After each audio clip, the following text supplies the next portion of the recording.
और समझते हैं mathematical intuition of back propagation in deep learning. पिछली वीडियो में हमने लॉजिकल इंट्यूशन समझा था, तो उस वीडियो को भी जरूर चेकआउट करना।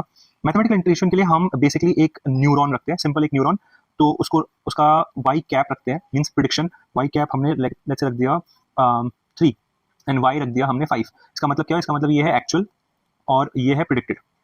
ठीक है, अभी जो प्रिडिक्शन है और जो एक्चुअल है उसके बीच में एक डिफरेंस है, उस डिफरेंस को हम कहते हैं एरर।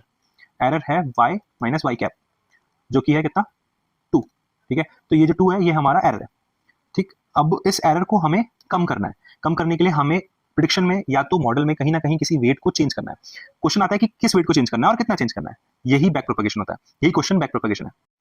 तो वाई कैप का हमारे पास एक फॉर्मूला है, वाई कैप का फॉर्मूला है डब्ल्यू एक्स प्लस बी। यहाँ डब्ल्यू जो है हमारा वो है वेट, जिसको हमें चेंज करते रहना है, एक्स हमारा है इनपुट और बी हमारा है बायस। वाई कैप हमें पता है प्रिडिक्शन। ठीक है, तो प्रिडिक्टेड वैल्यू को हम इस तरीके से लिखते हैं, y cap is equals to डब्ल्यू एक्स प्लस बी। इसमें हम कोई एक intuition value x equals to 2, डब्ल्यू इक्वल्स टू 1 और बी इक्वल्स टू 1 लेके चलते हैं और देखते हैं कि क्या वैल्यू आता है। तो इसको अगर हम कैलकुलेट करेंगे वैल्यू पुट करके, तो वाई कैप की वैल्यू आती है 3। ठीक, लेकिन हमारा वाई 5 था, तो अभी हमें लॉस फंक्शन यूज करना पड़ेगा। कौन सा लॉस फंक्शन यूज करें कैलकुलेट करने के लिए कितना लॉस हो रहा है? एसिड मॉडल्स के लिए सिंपल हम मीन स्क्वायर्ड एरर भी यूज कर सकते हैं, एमएसई। एमएसई का सिंपल फॉर्मूला है loss is equals to Y minus Y cap minus Y का होल स्क्वायर। ओके, तो वाई कैप माइनस वाई करेंगे अगर, तो 3 माइनस 5 का whole square that is 4। Loss हमारा आ गया 4। इसका मतलब हमें कुछ तो रिड्यूस करना पड़ेगा, राइट? अभी रिड्यूस करने के लिए हम लॉस फंक्शन का डेरिवेटिव निकालेंगे, तो D of loss divide by D of weight. Weight क्यों किया? क्योंकि हमें वेट में चेंजेस करने हैं इसीलिए। बट हमारा जो लॉस है D L by D W, वो डिपेंड करता है हमारे वाई कैप के ऊपर भी। तो D loss by D Y cap equal multiply by D Y cap divide by D W, ये इस तरीके से लिख सकते हैं। अब अगर हम इसको इंडिविजुअली कैलकुलेट करेंगे तो ये आएगा वाई कैप माइनस वाई का होल स्क्वायर, इसका डेरिवेटिव करेंगे तो 2 Y cap minus Y. Values put करेंगे तो हमें इसकी वैल्यू मिल जाएगी, वैल्यू आएगी -4।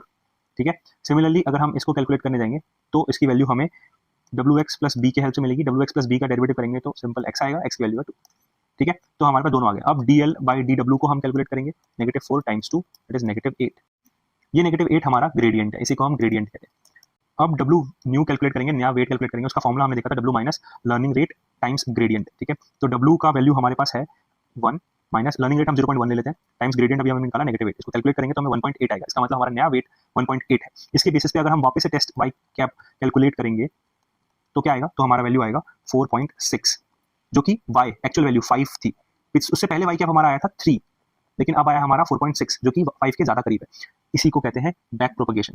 हम आगे आए, हमने देखा कि कैसे वेट चेंज किया हमने पुराने वेट के लॉस फंक्शन को कैलकुलेट करके, और फिर उसके बाद उस वेट का यूज करके हमने जब प्रेडिक्शन करा तो हमारा प्रेडिक्शन एक्चुअल के बहुत ज्यादा करीब आया। आई होप मैथमेटिकल इंट्यूशन समझ में आया। और ऐसे मजेदार एक्सप्लेनेशंस के लिए मुझे फॉलो करो, टाइम वेस्ट मत करो।